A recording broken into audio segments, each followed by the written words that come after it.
Níl mágad Pat. A chuirde a ghoin úsla tánar som a bhean seo an nocht. Gur níl mágad teach amach chun an uair a bhórt an sideor seo Eddie Carmody. Now, most people here will know the story of Eddie Carmody. As Pat mentioned, he was originally born in my vein.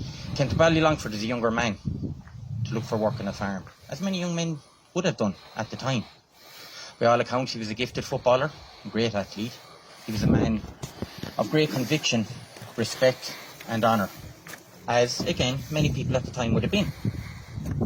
But unfortunately, the dreams and wishes we want in life, especially in these days, difficult days of occupation, didn't always come to fruition. And they didn't come true for Eddie, and not in the way he would have wanted. And that's why we're here tonight, to commemorate his sacrifice. Not long after the failure of the 1916 Rising, the reorganisation of the volunteers was paramount to the struggle. And a detachment of men came from Dublin to Ballylongford to try and round up extra support and keep the battle going. When they came down, they managed to get 16 young men, including Eddie Carmody. And what was striking about Eddie Carmody is, given the kind of individual he had, the character and personality, he was immediately made second lieutenant. Now, what vast arsenal was left behind for these men to manage? 2 revolvers and a shotgun. They had their work cut out, to be sure. But they managed it. They did it. They were relentless in attacking British personnel, bases, barracks, the lot. Such that at the time, London were starting to get a little bit concerned about what they called the brutality or the brutal tactics of the IRA. So what they did was, they devised a means with which to combat it, while at the same time keeping their own noses clean. And what they did was, they assembled a group we all know only too well, the Black and Tans. Now, they named them auxiliary, but auxiliary really meant paramilitary. These were men who had fought in the trenches, hadn't worked since, or even men who had been in prison, former convicts.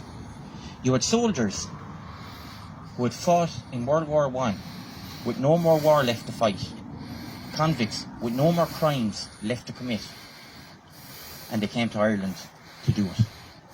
And do what they did, their brutality spread like wildfire. But it was answered time and again by the courageous efforts and actions of the IRA, such that on one occasion, when the Black and Tans and the RIC tried to round up a group of people coming out of a church not down the road from here, 2 men were captured, an RIC man and a Black and Tan, and they were held capture. Now, a series of negotiations occurred, and eventually the men were released. But this was a humiliation that the British could not tolerate. They had been shown up by what they thought were farmers with pitchforks, gurriers, messers. Now, at the time, the IRA knew that the capture of these men, although released, wouldn't go unpunished. And so the Kerry IRA headquarters told all their men up here in Ballylongford to stash their weapons, which they did. One fateful morning, sure enough, in 5 lorry loads, 6, they arrived. RIC, Black and Tans, with nothing but trouble on their minds, hate in their hearts, and violence at their hands. They entered all the local drinking establishments, emptied all the beers, emptied all the spirits, didn't pay for any of it. The bill was left at the foot of the landlords, and as soon as they dispersed from the pubs, they went wild, breaking windows, firing indiscriminately. The local volunteers organised to send their men out to make sure that the locals didn't end up anywhere where they could have run into trouble, basically. Eddie Carmody himself was posted at a crossroads on the far side of town with a couple of other volunteers. At one moment, he heard footsteps approaching. He thought they were friendly. He approached them. They weren't. They were Black and Tans. They shot him without question, without blinking an eye. They shot him. He tried to make his escape, but unfortunately he was so heavily wounded, leaving a trail of blood behind him, that they found him in moments.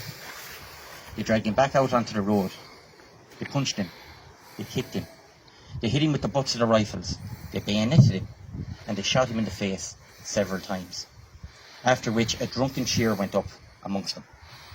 What did they do with poor Eddie Carmody?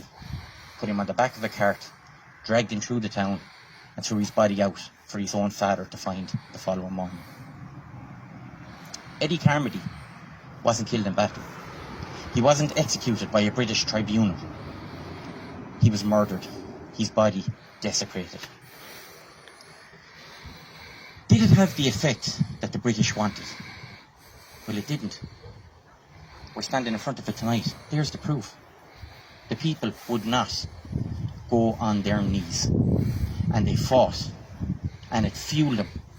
It fueled their passion to carry on the fight. Where men had fallen, they would rise. And they did. And that was the story of Eddie Carmody. His contribution, though I'm sure if you met the man at the time would have said it was very small, but he has become one of the most famous martyrs, not just in Ballylongford, but in Irish history. And it's very pleasing for me, a Clareman, to be standing here in Kerry tonight, to tell his story, to reveal what kind of man he was, what he sacrificed, not just for himself, not just for the people of Ballylongford at the time, for the people of Ireland today. The hope he gave us to hold on to. We, like the people of Ballylongford at the time, we won't drop to our knees and we won't fall back. We will keep people like Eddie Carmody, his sacrifices,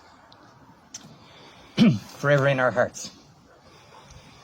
Agus inis, gur míl mágat, Cavan Gwyl, Patty Chapterat, chun cúpla focail brisin ará. Gur míl mágat.